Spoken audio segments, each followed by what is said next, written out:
Good morning, Harvey Jackson. We're just going to get through some scenarios with canola supply and demand.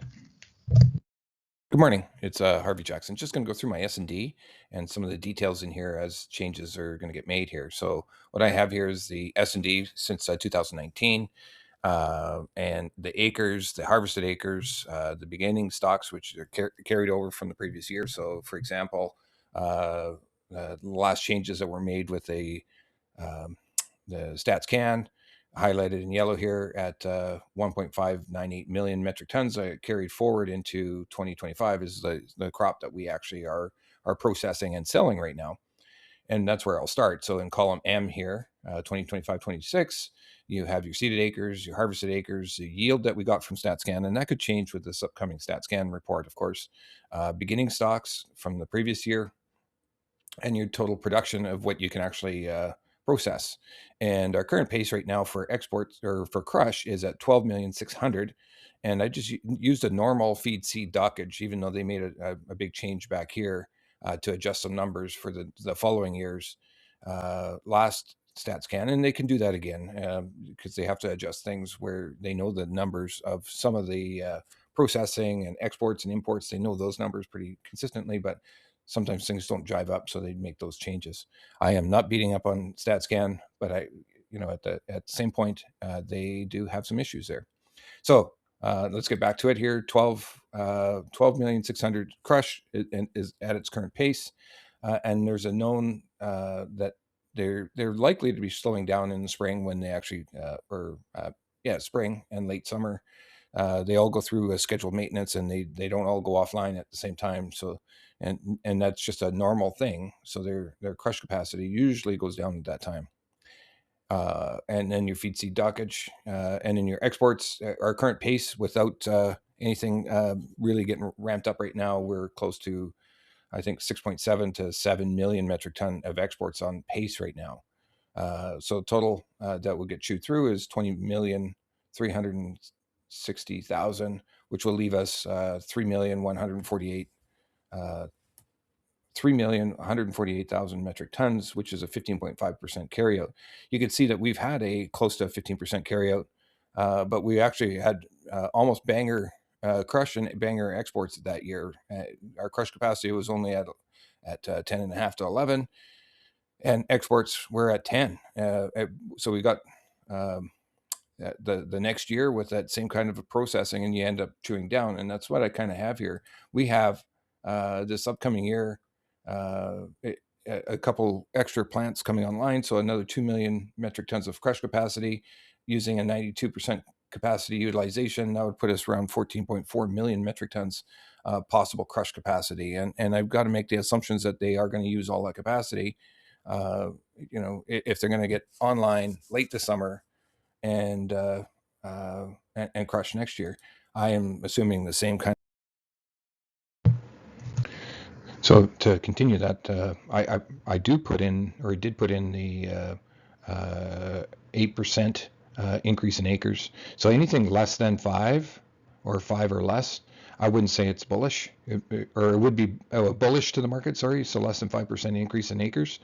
Anything above 5% to 8%, which would be a record number of acres, would be bearish, right? So we're in a bearish scenario, not super bearish, but you move that to the same acres as last year, you end up with only 346,000 metric tons. That is not even possible. I'm going to say even the last year's number is probably not that possible with all the increases in crush capacity that we've seen, increase in storage as well. But yeah, there's just the increase in storage at the crushers are probably not allowing that to happen anymore. Soybeans at new 3-month high on China expected demand. The market is still anticipating China coming in to buy this stuff, and yet they are on their holiday break. I would say I don't know. I'm not as anticipating the same as what the market seems to be. Longest speech ever. For a Canadian, it was kind of boring. Just another offshoot. You can see that the LNG exports by country since I'm going to say Liberals came in here. They were talking about building, and then they basically shut down all of the possible building of the LNGs, or because you got to be green energy and everything. The U.S. just took off, and they're kind of owning that market right now, where we definitely had the opportunity. We just didn't build. East Coast snow, Northern Plains prairies look like we might get some as well. It's not significant.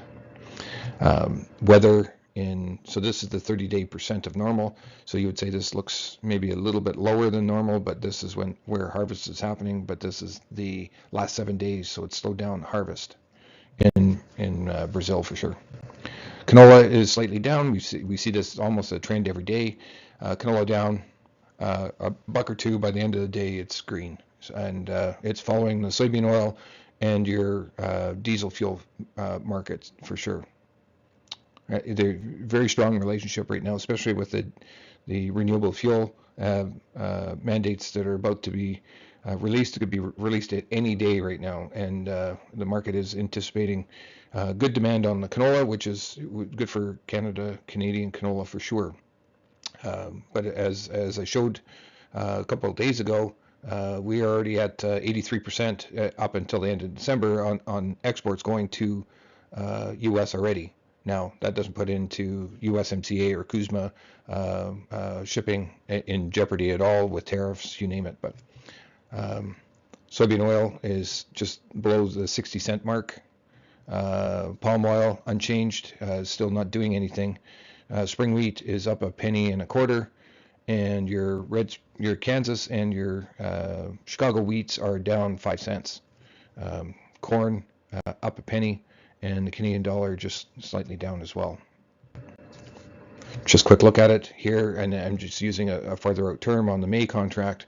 We're right above the 50% retracement value, getting close to the 61.8, and above the 200-day moving average. So anything above the 200-day moving average is bullish. So we'll just keep note of that. This is one of my counterparts got this information supplied by RBC.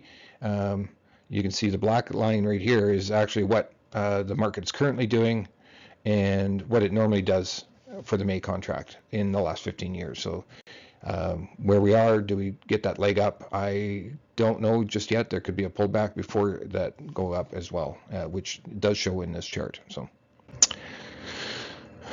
and that's the seasonal chart that I just showed there. Here's your November contract. It's above the 61.8 retracement value. Current valuation between European canola and or difference between European canola and Canadian canola right now is $94. That's the lowest we've seen for some time here. I'll go back all the way to August, I guess.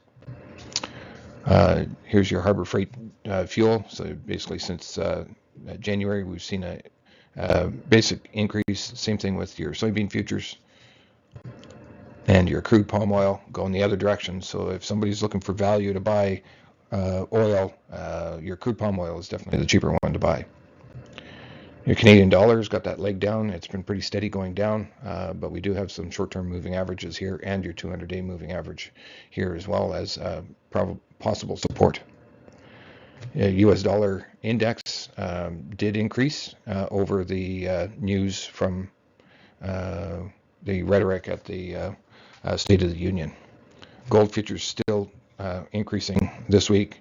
Silver's got a nice little leg up here. Still, again, if we get to $100 for the guys with physical, I would be looking at selling there. Just put the order in. Minneapolis wheat got to those highs, still caught in this channel and below the 200-day moving average. Not bullish. Here, you're hoping that and again, you should never say hope as a grain marketer, but your wheat, Kansas wheat, you're wanting to that the 200-day moving average will provide support for that Kansas wheat contract. Same thing with the Chicago, looking for support for that 200-day moving average. French wheat, not even close. Corn futures, nice kind of a channel upwards. It's a bear flag situation that's going on here. It is up against some of those short-term moving averages. Quick look at feeder cattle. uh, and you're basically plateauing and possibly going down here. April board. But I want to actually bring up real quick because we put out a strategy yesterday. So if you have May feeder cattle, and if you take a look at the seasonality of May feeders, they do start to roll over like right now. So what we're looking for is we've had multiple days now below this 20-day EMA, that purple line. So what I like doing is if you take this low here to this most recent high, smack dab between 42 and 47 is the 50 and 62% retracements. So what I want to be doing is I want to be buying the 347 puts, selling the 320 puts. If I could do that for $5, at least provide me some downside coverage. And even if the cash market deviates from the futures market, at least I have some sort of protection in place here. Now the dollar, state of the And that's all I have for you today.